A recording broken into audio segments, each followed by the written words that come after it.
Ikinagulat ng maraming boxing fans ng kumalat ang balitang posibleng magsalpukan sa ring ang magkapatid sa ama na sina Emmanuel Joseph Bacosa Pacquiao, kilala ng marami bilang Eman Bacosa Pacquiao, at ang mas nakatatandang kapatid na si Emmanuel Jimuel Pacquiao Jr. Sa unang tingin parang imposible, parang pelikula.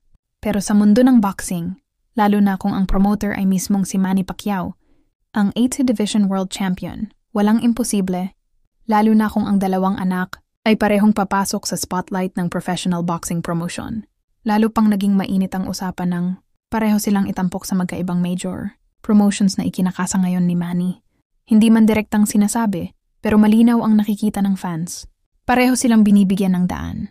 Pareho silang hinahanda. Pareho silang tinutulak papunta sa malaking eksena.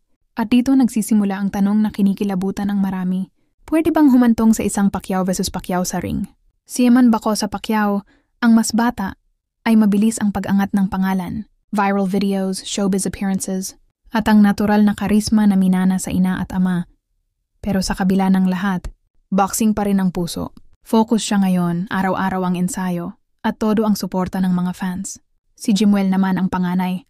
Matagal nang nasa boxing program abroad, mas una nang tumapak sa ring, mas sanay sa international style training. Matagal nang hinuhulma sa disiplina at professional structure. Magkaiba ang landas, magkaiba ang estilo, pero iisang dugo, iisang apelido, isang tatak Pacquiao. Hindi pa man ina-announce ng kampo ni Manny ang full details ng dalawang promotions, ramdam ng lahat na malaki ang plano. At dahil sabay-sabay silang pinoposisyon, sabay-sabay ding tumataas ang pressure at expectations. At sa gitna ng pag-iingay ng fans, commentators, at boxing analysts, isang tanong ang unti-unting nabubuo. Kung parehong umangat, parehong hindi matalo, at parehong magtagumpay, saan sila magkikita? Sa ring? Sa main event? Sa laban na hindi lang pambansa kundi pandaigdig ang usapan? At dito nagsisimula ang tensyon. Habang lumalakas ang usap-usapan tungkol sa posibleng paghaharap ng magkapatid, mas lumilinaw ang intensyon ni Manny Pacquiao.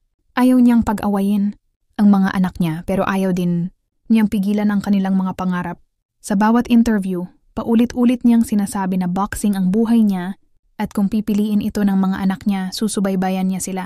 Pero ngayong pareho silang inaasahang magiging aktibong bahagi ng dalawang malalaking promotions, hindi na maiwasang pag-usapan kung posible ba silang magtagpo bilang rivals, hindi lang bilang magkapatid. Si Eman, mabilis ang popularity growth. Bata, may hype, may appeal sa masa. Pero wag maliitin, dedicated sa training. Maraming nag-aabang kung paano siya mag-i-evolve bilang pro fighter. Sinasabi ng ilan may natural aggression. Yung tipong pag sumuntok may halong puso at determinasyon. Si Jimuel naman, calm fighter. Mas technical, kompleto sa basic fundamentals. Palaban at mas disiplinado ang estilo. Hindi flashy pero effective. Mas marami ng international exposure, kaya iba ang experience level. Dalawang magkaibang personalidad. Dalawang magkaibang diskarte. Pero parehong gustong gumawa ng sariling pangalan. Ang problema, sa boxing world, lalo na sa promotions, hindi mo mapipigilan kung saan ka dadalhin ng ranking, matchups, at career trajectory. Kung parehong undefeated, parehong umaangat, at parehong binibigyan ng malaking oportunidad, natural na hahantong ito sa crossroads. At sa likod ng mga kamera, may pressure na hindi nakikita. Pressure sa pangalan. Pressure sa expectations. Pressure dahil Pacquiao sila. Hindi ito basta pugilista lang. Hindi rin basta rivalry. Diyos mamiya. Pero boxing is boxing. Walang pinipiling relasyon. Walang sinisino sa ring. At kung dumating ang araw, kailangan nilang pumili kung career ba o comfort zone.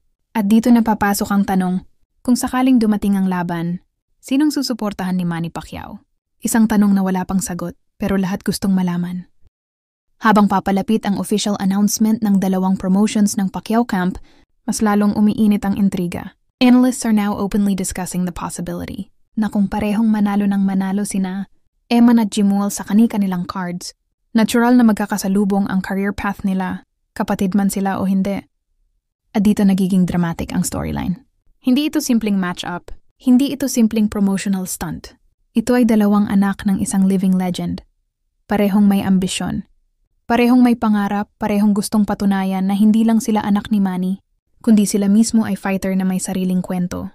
Kung sakaling itulak ng ranking, hype at demand ang laban na ito, magiging isa itong historic moment sa boxing. Isang Pacquiao versus Pacquiao, isang laban na pwedeng maghiwalay ng opinyon, magpainit ng debates, pero magbibigay ng bagong kabanata sa sports world. Pero ang pinakamabigat na tanong ng fans ngayon, handa ba ang pamilya Pacquiao sa posibilidad ng paghaharap ng magkapatid? Handa ba sila Manny at Jinky emotionally, kahit alam nilang boxing lamang ito? Handa ba si Eman at Jimwell na alisin ang pagiging magkapatid, kahit pansamantala para sa karera? Handa ba ang buong Pilipinas na makita ang dalawang batang Pacquiao na magharapan sa ring? Ang sagot? Wala pa. At maaaring walang malinaw na sagot hanggat hindi sila parehong umaabot sa tuktok. Pero isa lang ang sigurado. Anuman ang mangyari, ang dalawang ito ay may dugong mandirigma, at kung tawagin sila ng kapalaran, kung doon sila dalhin ang kanilang pagsusumikap, baka wala silang choice kundi harapin ang isa't isa. Kung nagustuhan mo ang kwentong ito, huwag kalimutang mag-like, mag-subscribe, at i-click ang notification bell para lagi kang updated sa mga susunod na kwento ng sports, showbiz, at trending issues. Suportahan natin ang mga batang Pacquiao sa kanilang journey. Anumang landas ang piliin nila. Maraming salamat sa panonood.